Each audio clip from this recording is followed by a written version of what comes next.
Good evening all, welcome to Disqualified Dads. Please subscribe to the channel if you haven't already. And if you want to help support the channel, please sponsor and donate in the PayPal link in the description. Now today I have a very special guest with me, a legit celebrity. It's a pleasure to have him here. Riz, do you want to just introduce yourself and say a bit about yourself? I appreciate that. Flattered for the introduction. My name is Riz Khan. I am an actor, a model, social media influencer, and most importantly, I am a single dad.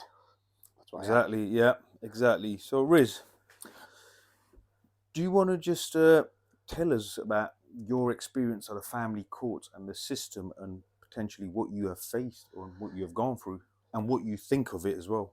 Yeah, so it's obviously kind of a way, like obviously how me and you connected amongst with hundreds of thousands of other dads out there.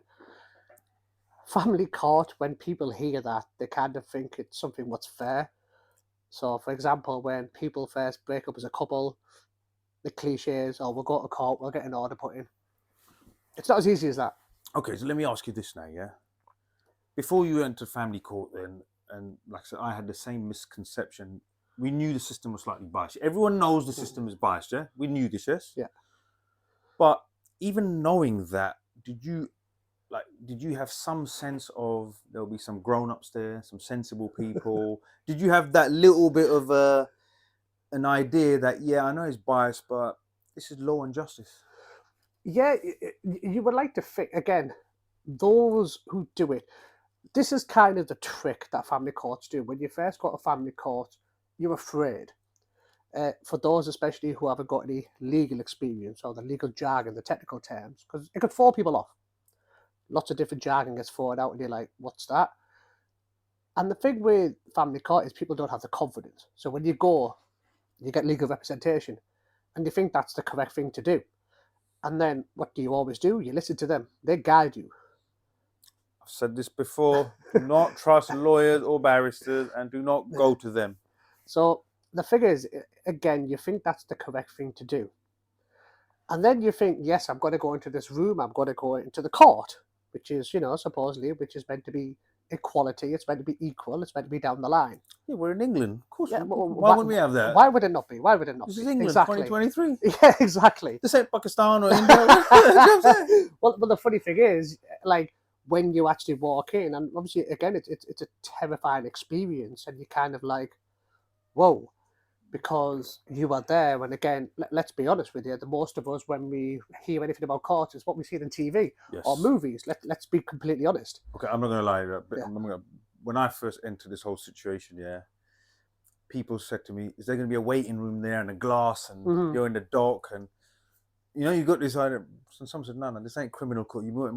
My Mackenzie friend at the time said to me, I think you've been watching too much TV. Yeah. This is it. So the misconception, the biggest thing is, do not believe anything that you watch on telly. Do not believe anything that you read until you don't experience it yourself or speak to someone who was on the same wavelength. But again, like every single case is different. But the common theme is, there is no such thing as equality in family court. No. There is no such thing as fair. Going back to what you were saying, you as you kind of touched on there, you would think that there'd be sensible people, that there'd be adults in this room. It's really not. No. It is. It's not even a case of he said, she said, his word, your word. No.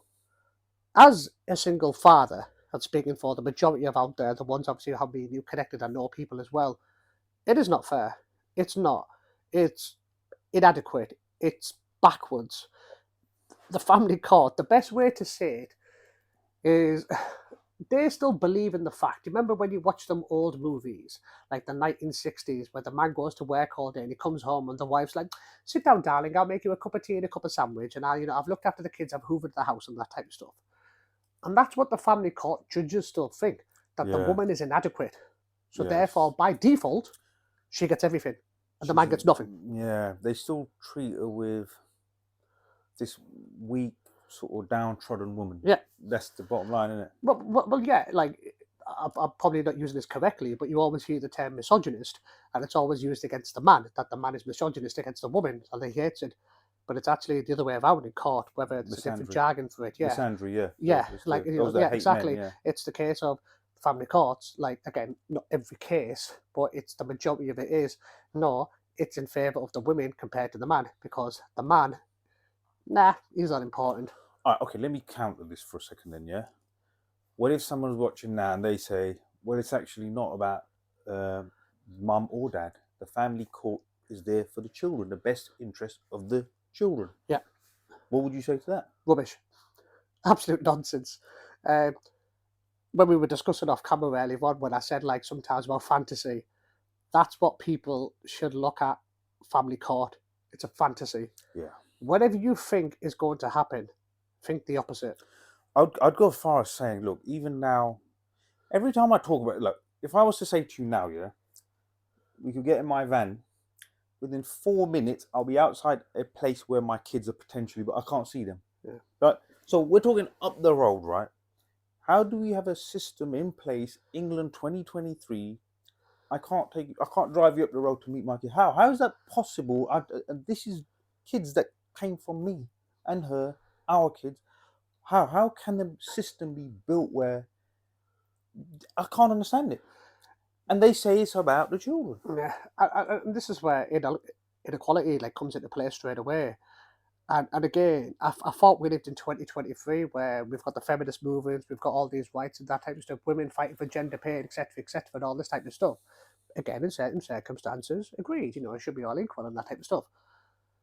But I'm guessing that skips family court, because that doesn't get mentioned, because the woman still is deemed as the main carer, and they're deemed as the home. Yes. Apologies for the correct term there. And, like, the man, what's a man these days? Okay. Okay. Do you know in the Children's Act there is no father? Father has no rights. Father's rights have been abolished. The father has no rights in the Children Act, from what I understand. And look, I can be corrected. I'm no expert myself. This is information I've picked up, and the last I checked and heard and read up on was mother has automatic rights. Yeah. A father has no rights. The father's rights have been abolished. A child has rights to have to be able to spend time with both parents, have a fulfilled life. But a father effectively has no. You in the law understand. This is what people don't understand. As the law states now, a father has no effective rights over any child, let alone your own child. You've got no rights over any child, including your own. That is written in law. That's what people don't understand. Yeah, and as I said, this is what's frustrating, what people don't understand. And sometimes people think, oh, these men out there, they're just going on a tangent, it's personal experience, etc. Or they've probably done something, that's why they don't have the kid. No, they haven't. Like, okay, one person, okay, a bit doubtful. Two people, that's a bit coincidental. But when you have thousands, hundreds of thousands, millions, and don't forget, even, yourself, again, we're connected to people from Canada and America and that type of stuff. Yes. And you know what I Every mean? Western. This is going on in all the first world Western countries. Exactly. And so it's kind of like, okay, so statistically, let's back this up. Okay, maybe one or two of us, but when there's hundreds, there's thousands of millions who go exactly the same all across the world, interesting. In England now, 200 children a day lose contact with their fathers. And that's what's frustrating, because it's always the fathers. And this is what I don't understand. Why is it the man who makes all the sacrifices? Again, okay, let's go back to olden days. Let's go old school.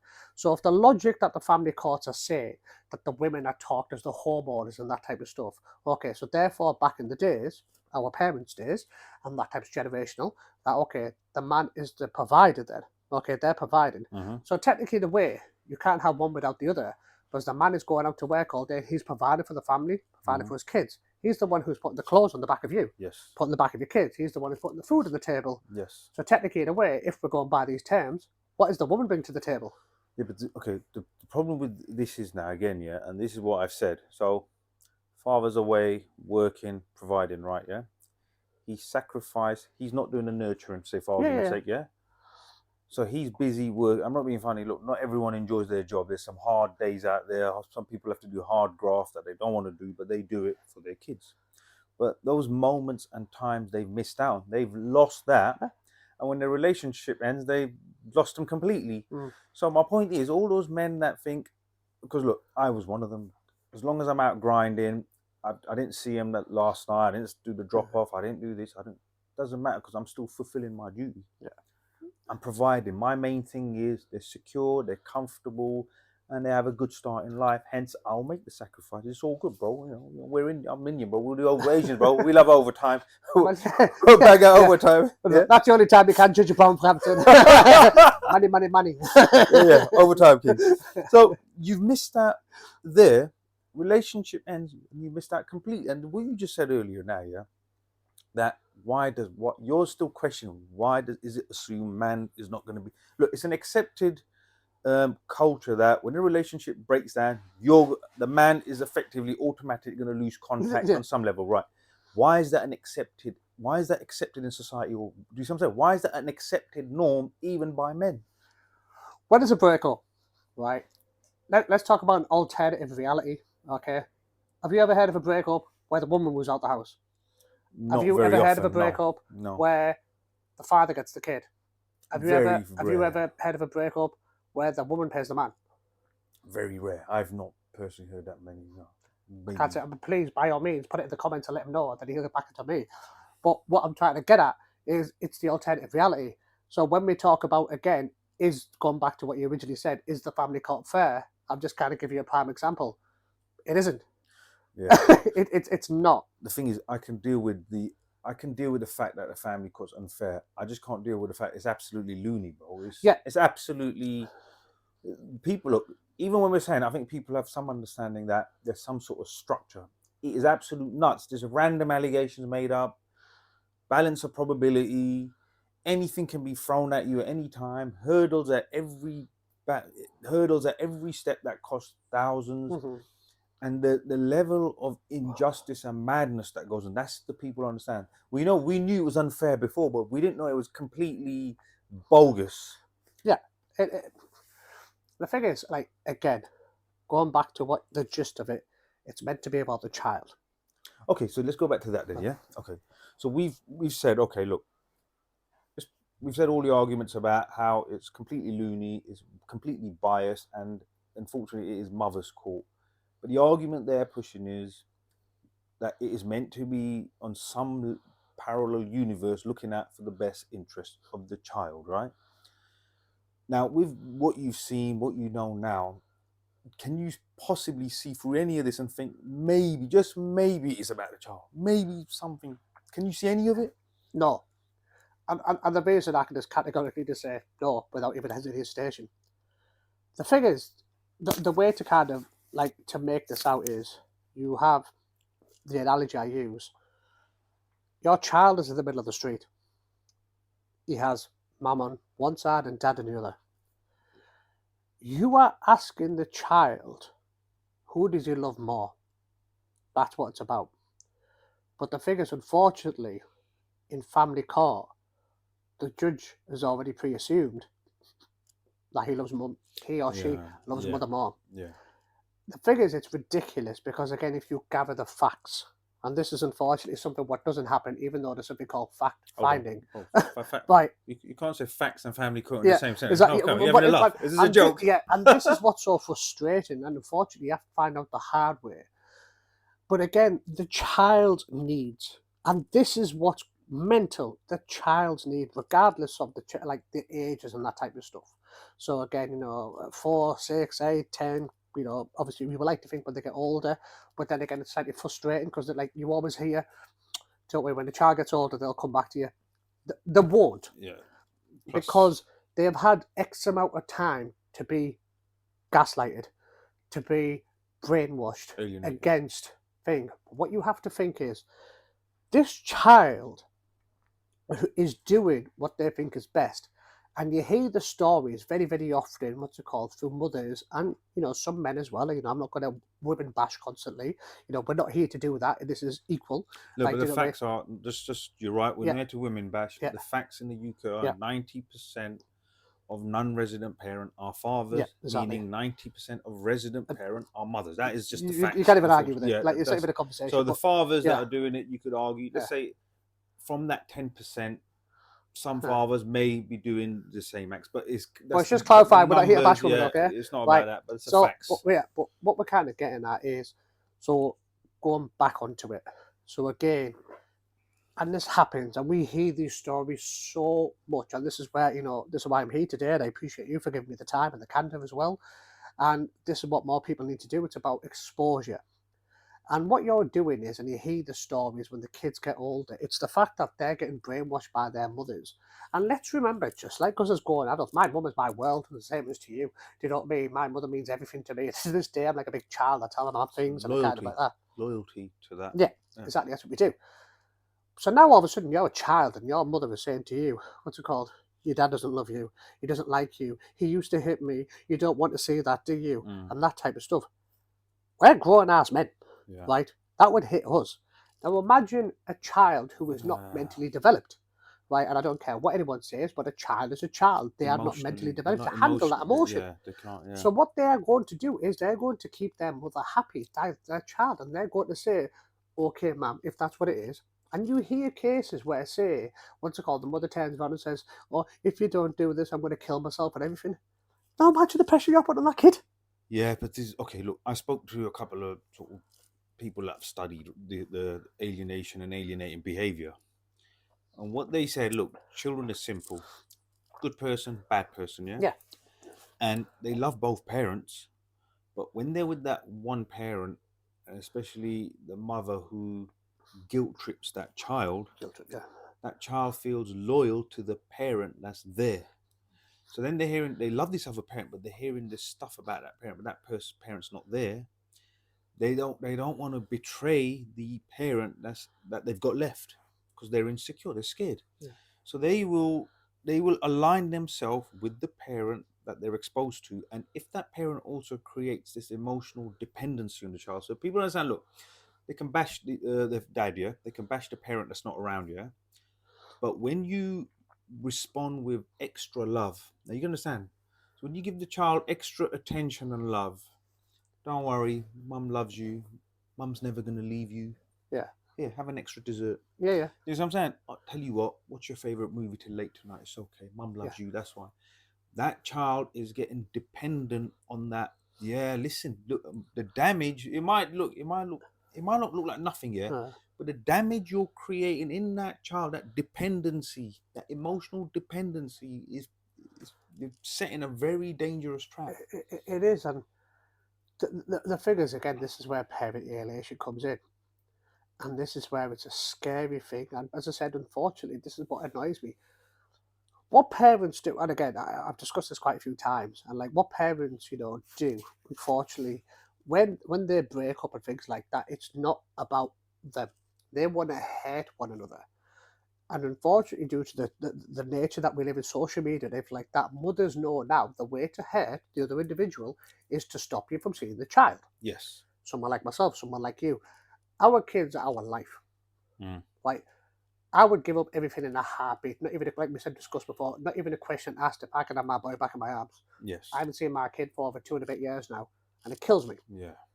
And it's the justification of it. But like you just said there, you can drive up the road. I know I can walk past my son, even though you are hearing things from other people, from the courts, from their legal representative. Your child doesn't like you, blah, blah, blah, that type of stuff.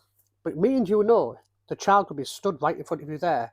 And if you walk past, you know what's going to happen. That kid's going to jump into your arms. Yeah. They're going to give you the biggest cut. And that's something what me and you crave for every single day. It's weird. Like, right, we crave for, as I said before, we dream about this. We wake up emotional and that type of stuff. Because a stupid thing, even like smelling the hair, giving a kiss on the forehead, stuff, and mashallah, look at the size of you now, and that type of stuff. Yeah. And that's something we fight for every single day. And it's annoying because apparently we live in England where we have rights, but you don't have rights when it comes to family court. Yeah. And it's frustrating because, again, what you've got to think is we want to see these children, but we're not allowed to see these children due to the ongoing allegations, which are not even anything to back them up. There's no logical evidence to back them up, but instead it's just hearsay, and somebody at the top turns around and goes, oh, okay, well, I'm busy for the next few months. We'll come back. In the meanwhile, I got the local authority, if they could be bothered, and they're dealing with 1,000 other kids. Yeah. And then they're looking to your kid. It's a conveyor belt. If they can be bothered. What was that? The kid's not that really important, like, they're not in danger or nothing. we'll leave it a bit longer. Okay, Riz, you're talking about the family court, the mechanics of the court. You're talking on a, how can I put it? So this is the machine that is churning these cases out. Yeah. Yeah, we are part of this machine and part of this system. Yeah. Do you think, right? Because look, once you enter this, your eyes open to certain realities of the world, which you somehow, I don't know why, as I keep saying, it's hiding in plain sight, but you never fully see this part of life until you enter the system, family court system, and lose contact with your Mhm. child. Yeah. Do you think behind this there's a bigger, because this is just a machine now, but the people that are in charge of this machine, who have designed, the architects of this system, do you think they know what they're doing? And because look, you understand, okay, let's look at the behavior of the resident parents, cross community, cross culture, cross races. The pattern that the women seem to take is all the same, very similar. Now, that can't be a coincidence. Mm. That is the only gender that seems to be able to get the legal aid based on domestic allegations. That gender seems to be very comfortable. Like for example, look, I know we speak to loads of fathers. We spoke to Yeah. you. Sure, you spoke to hundreds of fathers. I spoke to hundreds of fathers. Yeah, they are shocked at the fact that their partner made these allegations. Yeah, even though they broke up, even though some of 80% of the women we know globally, women are initiating divorce. Yeah, including our community and all Yeah. communities. Yeah, but those men never contemplated making. It didn't even cross their mind. So when we say both parents want to hurt each other, I don't believe the men do, because they Yeah. still look at this as, this is the mother of my children. I still need it to be safe and healthy and part of my child's life. That's what I'm saying. But what I was getting at is, this is the thing. So when parents break up for some bizarre reason, as I said, every couple Look, there's is run out to anger, do this. hurt, and Yeah, upset. I like get it. you throw these things out, the verbal lashings, you throw them out, that type of stuff, and they know they're not getting a reaction. So what they try to do, they try to hit you with, whether it's your wallet and that type of stuff. So therefore, okay, we'll take our money. Oh, we'll take the money. Let's go for money. Okay, that's kind of not doing it. Let's take the child away because that child is everything, Yes. right? And then it's a whole new ball game, because at the same time, if you try to react in a simple way, the same as the mother would if you went to collect a child and that type of stuff. But the difference is, because of what we have in between our legs, that's what goes against you. So all of a sudden, then you get into a battle, then you get to court, and then, as I said, like going back to it, the family court thing, it's $1 billion corporation, pounds, whatever it is, all across the world. It's all money making scam. It's a huge money making scam. Going back to like what we said at the beginning, when you first do it, you're scared because it's a big wild world. You're panicked. Yeah, of You course. panic. You've lost your kid. Yeah, you've lost your kid. You're on So fight and therefore, flight. yeah. Yeah. So therefore, as soon as you Google it, for example, because we Google anything, even when somebody phones you, you don't recognize. You go on Google, don't you? Go, who's this guy ringing me? Like that's it. Oh, hi mate. Oh, I just Googled you. I couldn't see you. Like, do you know what I mean? That's what we do. That is now human nature. Mm-hmm. But now, when you go to family court and that type of stuff, straight away when you Google it, what do you do? And straight away it comes up with a million what's it called pages and pages and pages of legal representations, solicitors, barristers, etc., and that's what comes up. And then a lot of these people do. You get a free 30 minutes advice. That's right. Right, Yeah. free 30 minutes advice with solicitors, legal representation. In that 30 minutes, they get, like I said, obviously a sense of what's going on, what is the situation, that type of stuff. And I can kind of say this, being an actor and that type of stuff. Like in that 30 minutes, they sell you the dream. Yeah. Like Yeah. that's an Oscar nomination right there. That 30 minutes, they sell you everything. Right? How much? You don't need to worry about that. Let's focus on you getting your child Your back. children. Okay. Get in. You walk out and you're like, You give you hope. No. They Oh give my you a little bit of hope. Yeah. Give you a little bit of honey. And the best advice I give to anyone, and I don't mean this to be harsh or anything like that, is don't have any expectation, don't have any hope.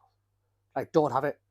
Like that type of stuff. Go in, keep your expectation low, because if you get anything higher, then it's a plus. Yeah. But don't go into it and think, I'm going to get them back, I'm going to get them back. No, Which the legal representation do. They feed, but what they do is, look, like you said, and this is what I keep repeating and I'll continue to repeat.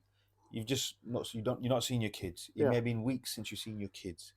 When that initially happened, you're walking around with that trauma and anxiety. You keep thinking, well, when am I going to see them? Am I going to see them again? What do? You're in pain. Yeah. And when you go to the solicitor, what they do is they keep you on edge, but they just remove it slightly. But in the back of your mind, they plant the seed that I can get rid of this feeling, Yeah. but we need a £5,000 retainer. Yeah. We need 10 grand. Now, when you're feeling like that, guess what? You start thinking to yourself, well, it is my kids. I'm going to see them. Like she said, Yeah. I might see them, but I need to do this. It's only 10 grand. What's 10 grand for your kids? So then you split with money. I think they keep you, and some solicitors I've known, right, and I've seen what they do. I've seen the pattern now. They purposely keep you on edge, because the more uncomfortable and anxiety and trauma you have, the more you're prepared to think, well, if I pay 5 grand, they can get rid of this. Yeah. Yeah. Do you know what I'm saying? It's kind of like the analogy, isn't it? It's like when a wife asks the husband, "Does my bum look big in this?" No, babes, it looks fantastic. Like that type of stuff, and that's kind of the same with like that's the same as a legal representation. No, you look perfect, but don't worry, we'll make sure it looks better. Yeah. Like, do you know what I mean? You're We'll right. Photoshop you to the max, Yes. and that type of stuff, and that's what it is. So you go in, but then the funny thing is, you put all this money down, and guess what? You're part of the cycle now, and it's not about. What's it called? It's about you. It's about just churning cases The out. roller coaster. Yeah, it's about like it's just churning cases out. Kind of like, oh, it's a priority. Okay, so this kid, and apologies for this, but this kid, he hasn't been beat up, he hasn't been victimized or nothing. He's not that important. This kid has gone through this and that. Okay, they're a bit more important. But in family court, it's not. It's not. Regardless, all kids are treated as the same. There's no kind of high safeguarding, etc. They don't care. Yeah. They don't really care. They don't care. And that's what's frustrating. Because now, say, for example, if you know that a kid has been beat up and he's been hit, that type of stuff, you're provided evidence and all this type of stuff. But guess what? Family courts don't care about it. Yes. And then when you try talking to a solicitor and that type of thing, again, they're going, don't worry about that. We'll deal with that type of stuff. And then, again, it's all about the confidence levels. So I know from the beginning, a form, a C100 form, you can get yourself on that type of stuff and you can fill it in. It costs like £110 or £150, something like that, right? But if you go through representation, it costs £250. No. Go on. No. If you go to a solicitor in It's London, been a while since I've done this. yeah, it's clearly been a while. Let me tell Sorry, you. Northerner here, I apologise. It's from up north. Right, let me tell you how much it costs to do the C100, yeah? Go on. Now, the C100, as mentioned before, yeah, the information you give to them is what they use to fill it out, yeah? Yeah. If you go to a solicitor, they will charge you £1,000 to £1,500 to fill that form out. Now, This is why I live in the north. Yeah. So that's how they rob you. And when I filled it out, I thought to myself, when I first filled it out a couple of times, I thought, let me do a practice run. Yeah. Wow. I sort of thought to myself, my God, man, like I could have just, I was about to spend £1,000. Do you know what I mean? And when you think about that, you think like, hold on, they're ripping it. And what is the form? What's your name? What's your address? The name of the child? All the information is what you give them. But again, this is the thing. So as I said, they're very clever, right? They know how to word it, and they kind of make you kind of minute by like. So they kind of Fear mongering. Yeah. So they kind of slightly like attack your intelligence by going, "You're not clever enough to do this, so we'll do it for you, but you have to pay us this to do this." And again, you said fear mongering because, again, in anyone who deals with family court, the fact is, what's it called? Your child has been taken away from you. You do not know when you're going to see your child again. Yeah. So you are immediately from the off, you're already at a disadvantage. Because what happens when people are angry, when people are upset, when people are, emotional, they make rash decisions. Yes, but when you're in that trauma and anxiety, you're at fight or flight all the time. Yeah?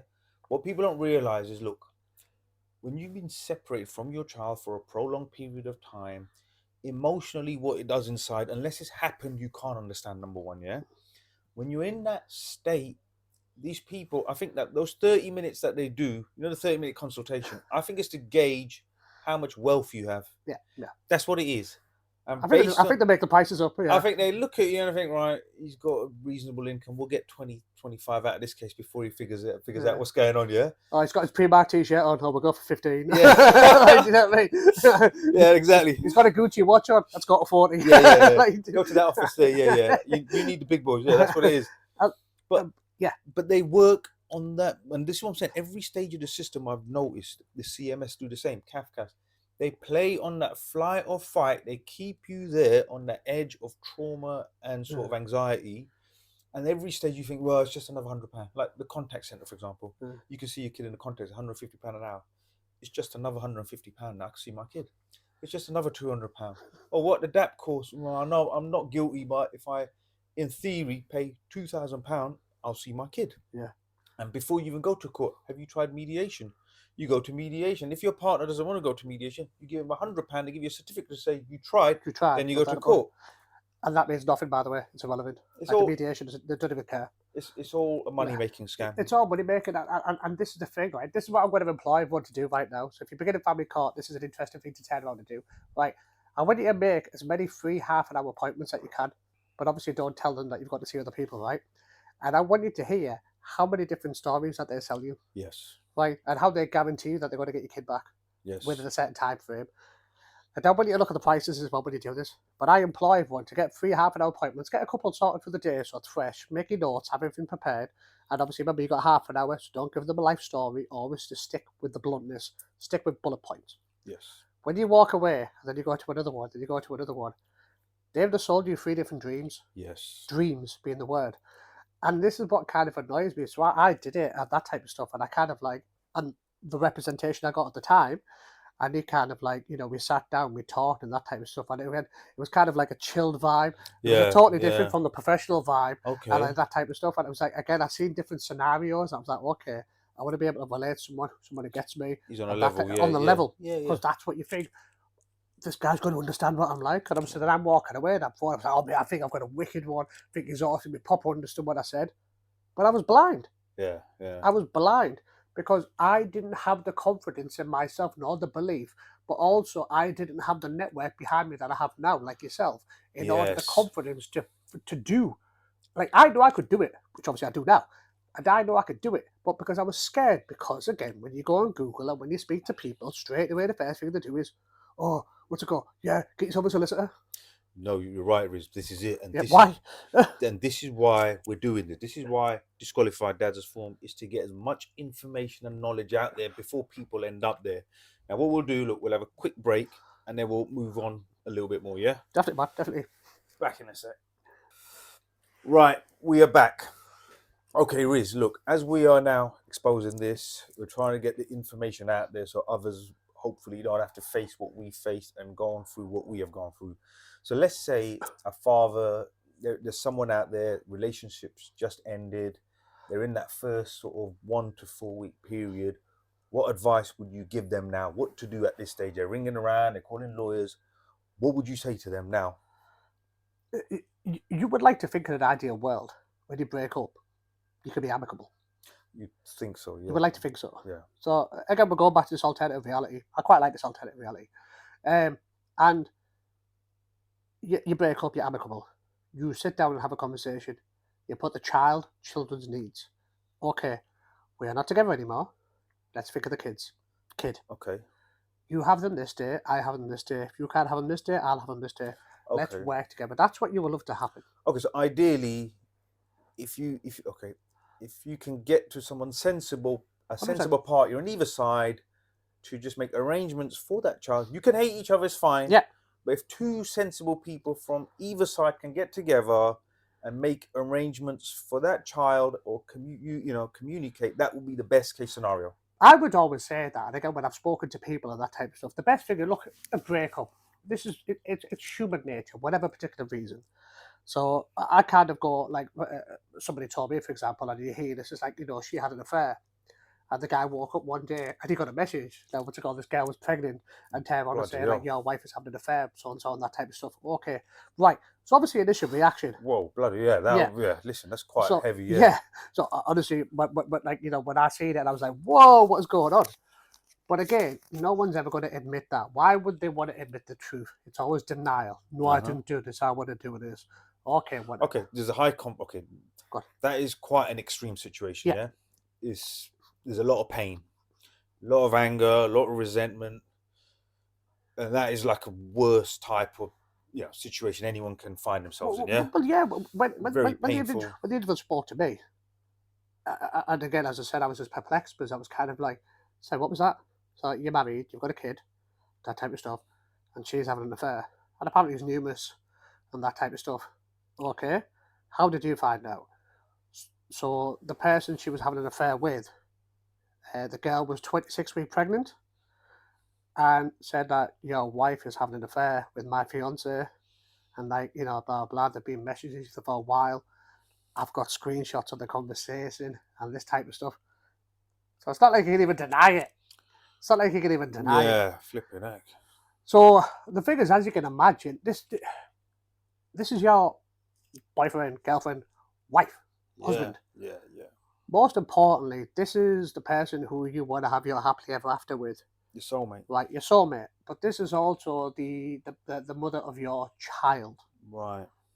That's when it hits home, and you kind of like, wow. Obviously, you try confront them, and unfortunately, a lot of people don't own it these days. They don't own it. Just imagine if we lived in a society where someone would own it, and he'd be like, "Okay, you had an affair. Okay, Fair so news." if that person say owned it, would that have made it any easier, like, or better? Do you know what I'm saying? There's no. I see what you mean, but I think that would probably calm the tensions down a bit more. Okay, that okay. Yeah, I think it would calm the tensions down a bit more. Okay, so let me put it another way. By denying it, you've not just hurt them. Now you're insulting their intelligence. Yeah. So you're rubbing salt into the wounds. Oh yeah. So if you owned it, at least you've acknowledged that. Look, I've effed up. In my opinion, yes. That's what I would think. In my opinion, this is of course, I would say yes, because then also, obviously knowing that I do now, I would get that in black and white. I would make sure I get an Right, exchange okay, so I can yeah. turn around and say to the court, read this, like, do you know what I mean? Gotcha. Well, Yeah. And the thing is, again, as I said, you never really know what happens behind closed doors. But unfortunately now, again, everyone broadcasts what happens behind closed doors. Okay, right. And but now we live in a world of social media that everyone believes everything that they say on social media, clickbait. Mm-hmm. So going back to the original question, if I could be amicable, we'd be amicable. Remember, this is about the child. You've done what you've done. I might have helped with that. I might have not have loved you as much. You know, whatever. I might not give you as much attention. You will get the attention of someone else. Okay, I shit might, happens. So basically, yeah, there's yeah, okay. So both parties have to have an acceptance, regardless of whose fault it was. Shit happens, yeah, but we have a child between us yeah. still. And that's the most important. That's what it all comes back to. So regardless of your feelings with one another, right? Okay, I've done what I've done. Right, let's be an adult now. Let's get back to this. It's about the child. Do you want to be involved in the child's life? Yes or no? Okay, right. But he loves both of us. Again, this is the alternative reality. Yeah, right? yeah. Right. He loves both of us. Okay, we don't want to go down the court and that type of stuff. Why don't we deal with this between ourselves and that type of stuff? Obviously, we're not going to live together. We're going to get a place, that type of thing. And funny enough, there was actually couples out there who actually are amicable. Yeah, And yeah. them people, I think, are amazing. I think you are amazing. I think you are the best thing in the world. And as a single dad, please, I implore people more and more to do this, to actually communicate with your former partner, regardless of your hate for one another. Remember, it's about the kid or kids. Most important thing I say to people. You would love to sit down more and turn around and say, okay, I want to take the kids on a holiday. Okay, who you go with? Your family. Right. Okay, in that case, can I have them so many days? Can I have so many days? Again, be amicable.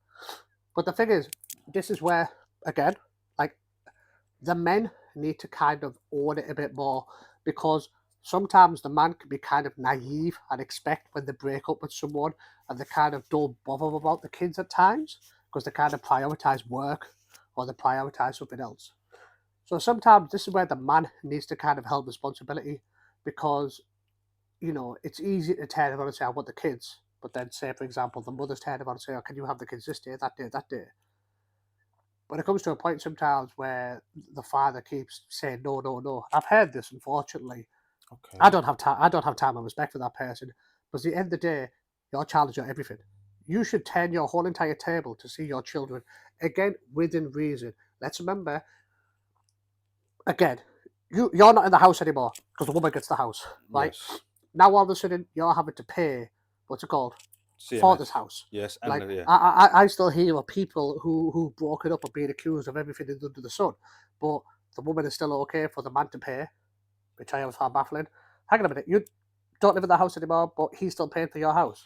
Okay, all right. Okay, let me throw a little dynamic in there Go then. on. Yeah, like you said, some fathers, after this happens, they're busy working or busy with other stuff. They don't make time, and you're saying they don't generally engage with the kid. Yeah. Yeah. Now, if we look at that scenario for a second, just so we cover all angles, yeah. If our father has been made homeless, he's paying all the bills, he's potentially on the streets or living out of vehicles. This is a very common situation amongst men, which they don't talk about, they just get on with it.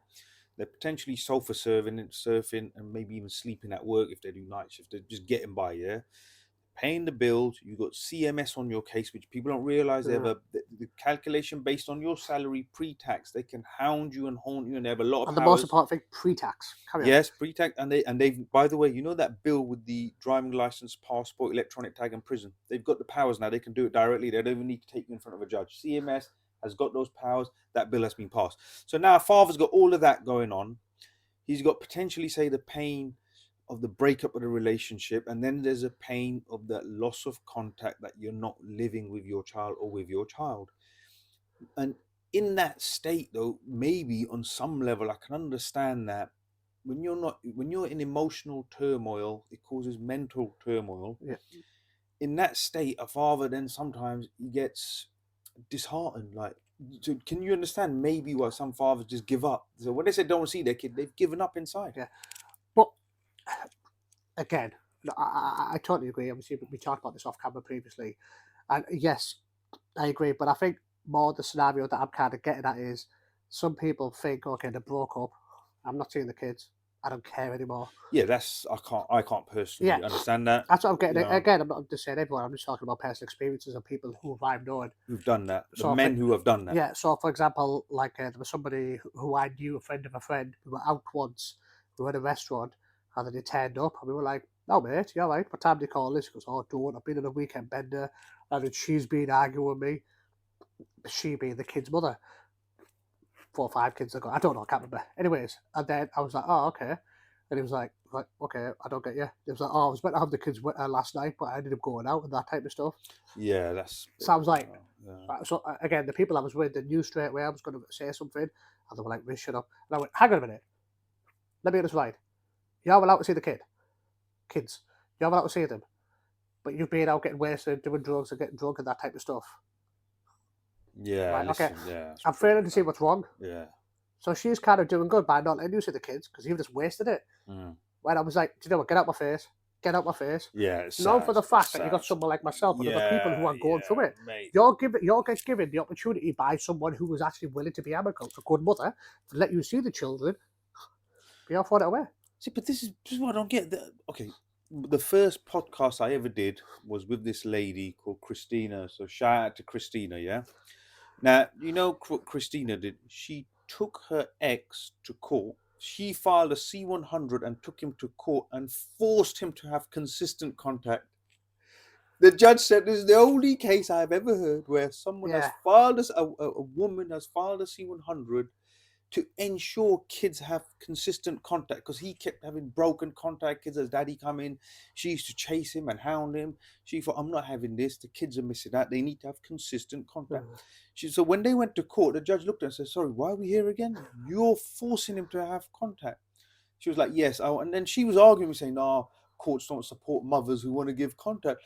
I was like, what? Courts don't support fathers who want contact. Courts don't support mothers who want to give contact. So who do they actually support? Yeah, I suppose. But you see, it's this sad, man. Yes. But the thing is, that can kind of be flipped, because I've had this conversation. Like, okay, so the way I would construct that is, he's not really bothered. Yes. Right. So why is she forcing it? Because she goes, my children, they miss him. They want to see their dad at the end of the day. And she goes, I'm not going to have my kids compromised. They're going to have a fulfilled life. So the judge said he gave him a minimum contact order. As the judge said, look, if he doesn't want to see the kids, we can only do so much. Okay.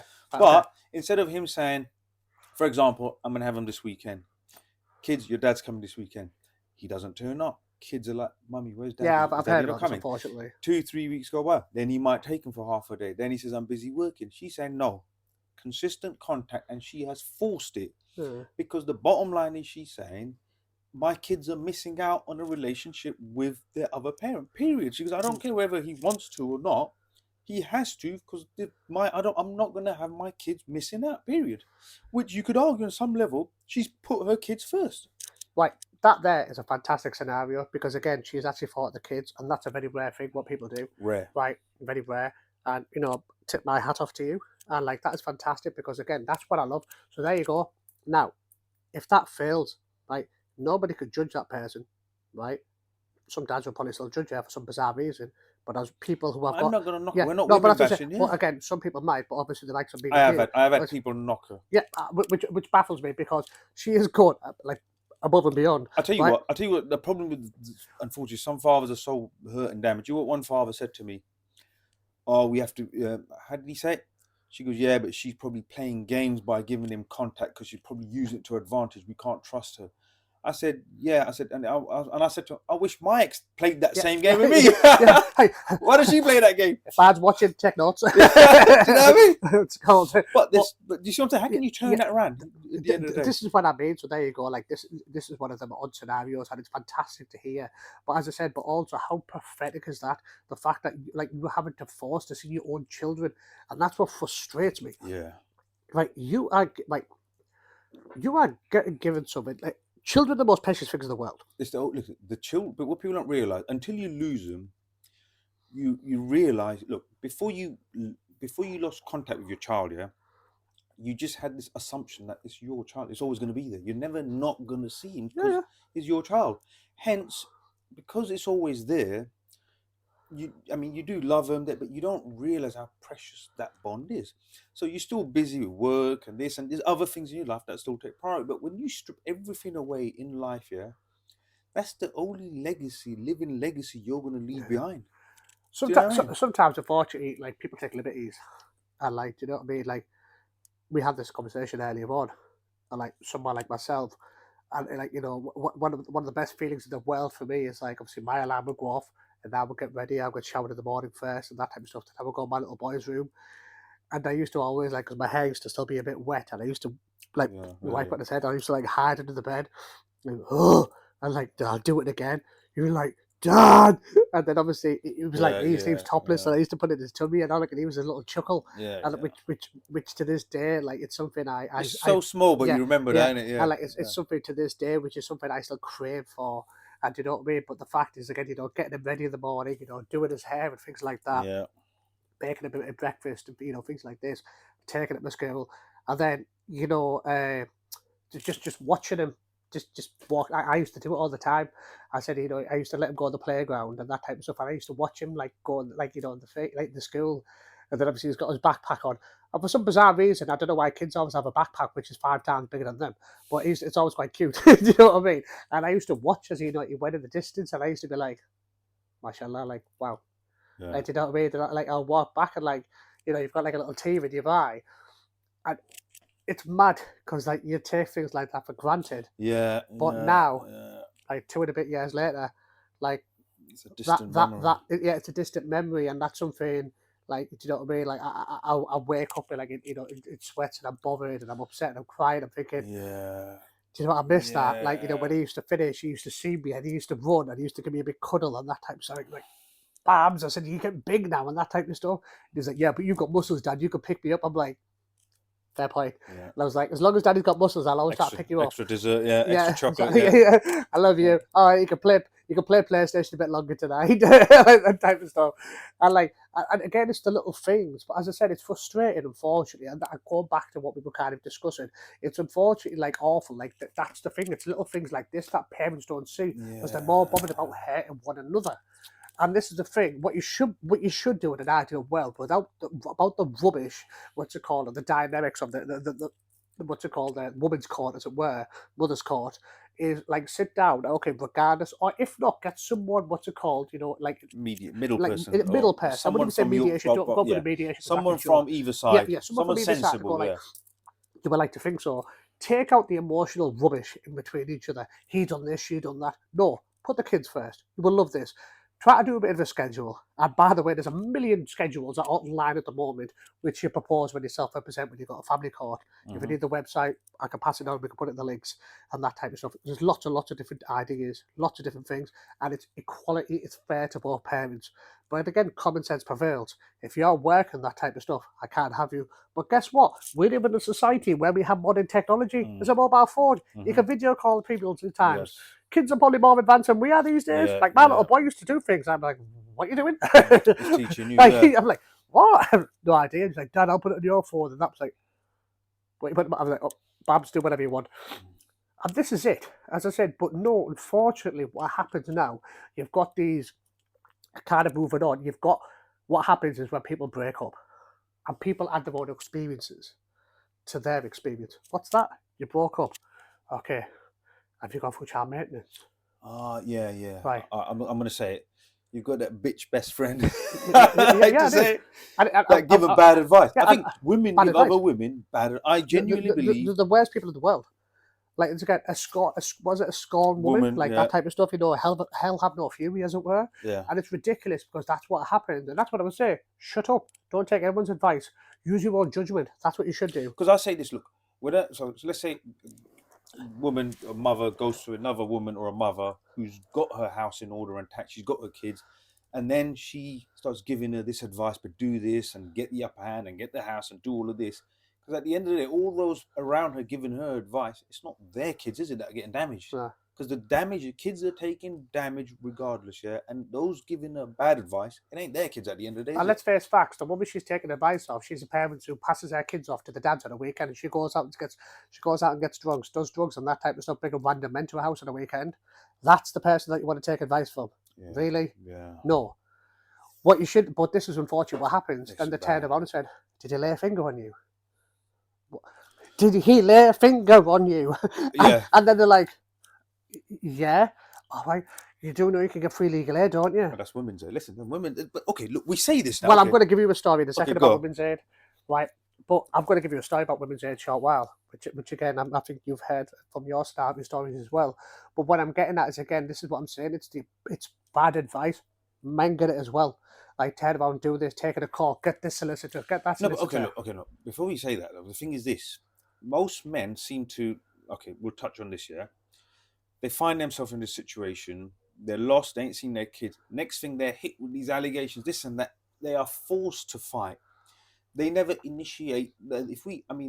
I know it's okay. I know we say both parents want to do damage, but in most cases that we speak to, most fathers, the pattern is the same. They've been hit with all of this. They ain't got a clue what's going on. They're like, I don't know how I've ended up here. I don't know what's happened. Maybe if I just stay calm and don't do anything, it'll be okay. They're lost and they're forced to fight. Yeah, but the action is being driven by the fight. The fight is being forced by the women. There's a blueprint. Most cases, you know the blueprint, yeah? I was about to say, snap. There's a blueprint. How many times do we say it and we speak to other people, and it's happened, as I said to you earlier, when it's happened to someone who I know. And as I said, there's a blueprint, and that's what kind of frustrates you. But again, it's kind of like, again, that woman, like the bitchy best friend, as we both said, she's telling this person, turned around and said, oh, did he hit you? Did he hit you? Did he hit you? Yeah. Because it's not even hit you. But the thing is this, look, okay. That is the extreme cases. So, but the thing is, because you understand the laws around coercive control, how they've changed now, yeah? So if you had an argument and you disagreed 5 years ago about the dinner that you wanted to have, she wanted spaghetti, you wanted pasta, so she went with pasta, hence you coercively controlled her. So when she's telling her, we did have an argument 5 years ago, that is abuse. Yeah. It's abuse.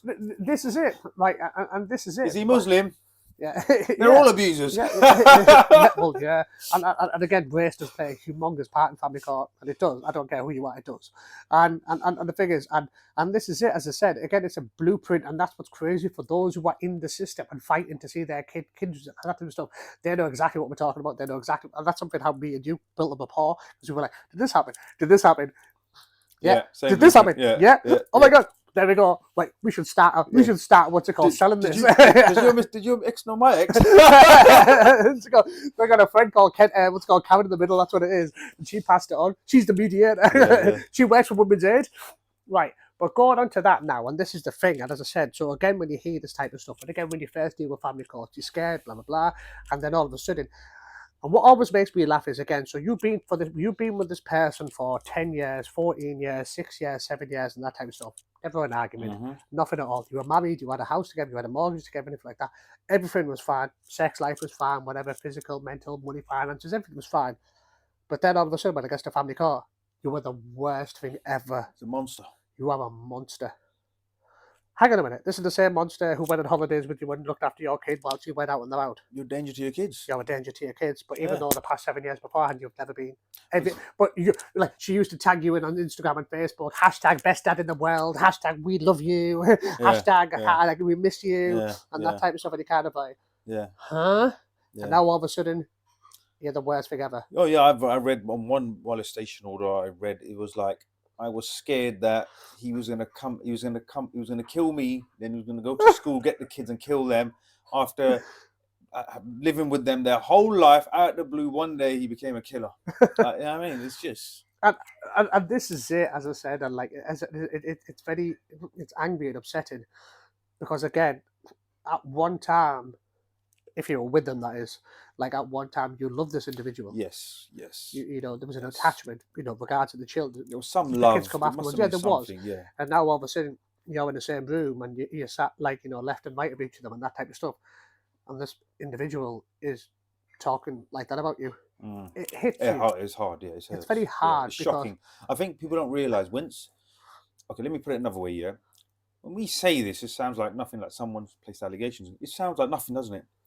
People don't understand the mental, psychological, emotional impact when someone you spent time with, you spent intimate moments with, you shared a history on some level, you've brought children into the world, regardless of what's happened, when false allegations are placed against you, it hits you to your core. People don't realize it can wobble you. You get wobbled fully as a human being. Like it does. It knocks you. And being a man, an actual alpha male man, someone who hits the gym, looks after them, takes themselves pride, but also projects that onto, like, what's it called, the kids. And what I mean by that is they want the best for their kids. Yes. Protect her. Yes. It hits you because, again, when you were with this individual, you went above and beyond. Oh, no, actually, no. I'll re-say that. You did what any partner would do. That's what you did. Do you know what I mean?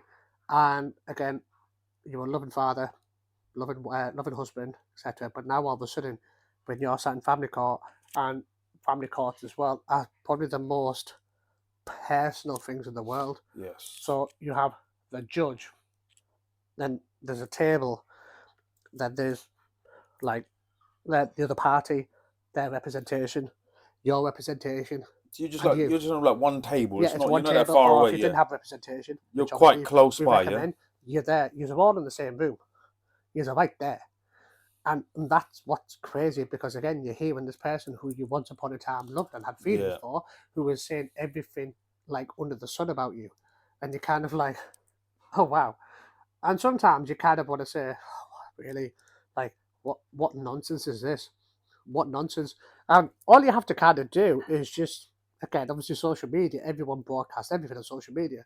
All you literally got to do is just go on history on social media and look, oh really? Was that much of a bad person? Well, not according to this post, not according to this post, not according to this post. But again, we live in reality. We don't live in fantasy, unfortunately. And that's what people need to realise in family court. It is a reality. It's not a fantasy. And the thing is, they don't care about these things which are thrown at you. Facts. The facts. You're talking about facts again. They don't care about that. You can put it in black and white and put it in front of them. They still wouldn't care about that. And that's what hurts you. It's the injustice. Look, it's the sense of injustice. I think what eats people up inside. Yeah, it's not just the sense of injustice, but the injustice done to your kids. That is what eats away at you. You can take the injustice. Listen, no one. Okay, I'll say again. No one cares about fathers. I get it. No one gives a shit about fathers. There's 10 fathers a day, unfortunately committing suicide. No one cares. Doesn't make any media or news. But what about these kids, man? Do they not deserve someone to stand up and say, listen, let's just bring change of some sort for these kids? But this is it. As I said, then now you've got all these groups, these women's groups, Women's Aid, going on to it. So I was, like I said, a friend of mine. And so we decided to, obviously I told her everything. Riz, before you carry on, just to go to a quick break and we'll pick up there, yeah? No problem.